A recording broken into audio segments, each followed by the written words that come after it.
கார சட்னி, தேங்காய் சட்னி, சாம்பார் எல்லாத்தையுமே ஓரம் கட்டிடும். இந்த ஒரு பொடி இருந்தால் போதும், சுட சுட 10 இட்லி வரைக்கும் உள்ளே இறங்கும். எப்படி பண்ணுறதுன்னு பார்க்கலாம் வாங்க. அதுக்கு முன்னாடி நம்ம சேனலை சப்ஸ்கிரைப் பண்ணிடுங்க. ஒரு கடாயில் 4 ஸ்பூன் வரைக்கும் நம்ம எண்ணெய் சேர்த்துக்கலாம்.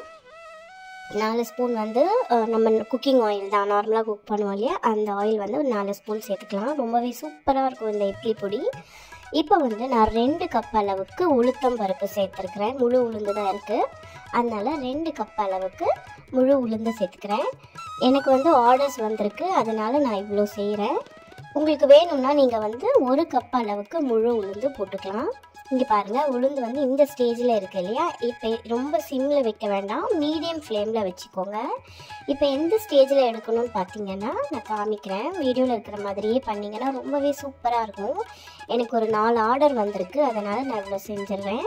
உங்களுக்கு வேணும்னா ரேஷியோஸ் வந்து இதுலேருந்து பாதியாக போட்டுக்கலாம். இங்கே பாருங்கள், நம்ம போடும்போது வெள்ளையாக இருந்துச்சு உளுந்து. ஸோ இப்போ வந்து இது நல்ல ஒரு பொன்னிறமாக, நம்ம எப்படி உளுந்து வறுக்கிறோமோ அதுக்கு தகுந்த மாதிரி தான் நமக்கு இட்லி பொடி வரும். உளுந்தில் தான் இருக்குது இட்லி பொடியோட ரகசியம். இப்போ பாருங்கள், இந்த அளவுக்கு பொன்னிறமாக வறுக்கணும். உளுந்தை நல்லா வறுத்துக்கோங்க, மீடியம் ஃப்ளேமில் வச்சு வறுத்தா தான் நல்லாயிருக்கும். இப்போ அதே கடாயில் நான் 2 கப்பு உளுத்தம்பருப்பு எடுத்தேன் இல்லையா, அது கூட சேர்ந்து 1.5 கப்பு வரைக்கும் கடலைப்பருப்பு, 2க்கு 1.5 கப்பு போட்டிருக்கேன். 2 கப்பு உளுந்துன்னா 1.5 கப்பு கடலைப்பருப்பு, அதையுமே நல்லா பொன்னிறமாக வறுத்துக்கோங்க. இப்போ பாருங்கள், போடும்போது எப்படி இருந்துச்சு. இப்போ வந்து நல்ல கடலைப்பருப்புலேருந்து வாசம் வரும், வாசம் வர வரைக்கும் நல்லா அது பாருங்கள் பொன்னிறமாகிடுச்சு. இந்த ஸ்டேஜில் நம்ம எடுத்து ஆற வச்சுக்கலாம். உளுந்து போட்டிருக்கோம் இல்லையா, அந்த தட்டிலேயே நம்ம கடலைப்பருப்பையும் எடுத்து போட்டுக்கலாம்.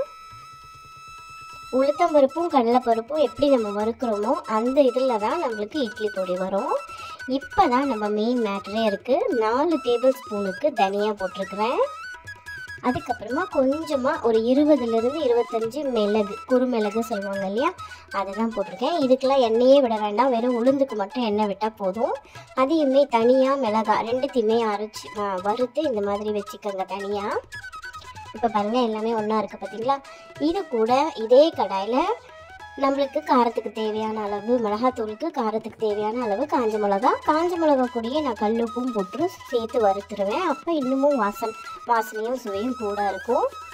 காஞ்ச மிளகாவும் நல்லா வறுத்துக்கோங்க. நான் வந்து இப்போ 30லேருந்து 35 காஞ்ச மிளகா போட்டிருக்கேன், என்னுடைய மிளகா பொடிக்கு ஏற்ற மாதிரி. இதையும் வந்து தனியாக அந்த தட்டிலேயே போட்டுருங்க. உளுந்து கடலைப்பருப்பு தனியாலாம் வச்சுருக்கோம் இல்லையா, அந்த தட்டிலேயே போட்டுருங்க. இதுக்கப்புறமா அதே கடாயில் நான் வந்து கருப்பு எள், இங்கே பார்த்தீங்களா என் கையில் தெரியும், கருப்பு எள் வந்து வச்சுருக்கேன். ஒரு 2 ஸ்பூன் அளவுக்கு கருப்பு எள். ஸோ கருப்பு எள், உங்ககிட்ட வெள்ளை எள் தான் இருக்குது அப்படின்னா வெள்ளை எள் கூட போட்டுக்கலாம்.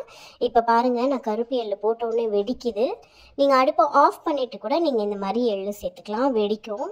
இப்போ இதையும் கருப்பு எள்ளையும் நல்லா வறுத்துட்டு நான் வந்து இந்த பொடியோடையே சேர்த்துக்கிறேன். உளுந்து கடலைப்பருப்பு தனியா மிளகு கருப்பு எள், இவ்வளோ தான் இதோடது. இப்போ பாருங்கள், நல்லா ஆற விட்டுடுங்க. ஆற விட்டுட்டு இது கூடயே கொஞ்சோண்டு பெருங்காயமும் சேர்த்துக்கோங்க. பெருங்காயமும் சேர்த்துட்டு நல்லா ஆறட்டும். ஆற விட்டுட்டு ஒரு மிக்ஸி ஜாரில் போட்டு அரைச்சிங்க அப்படின்னா மணக்க சூப்பரான இட்லி பொடி ரெடி ஆயிடுச்சு. மறக்காமல் ட்ரை பண்ணி பார்த்துட்டு கமெண்ட்டில் சொல்லுங்கள். இன்னொரு வீடியோவில் பார்க்குறேன். பாய்.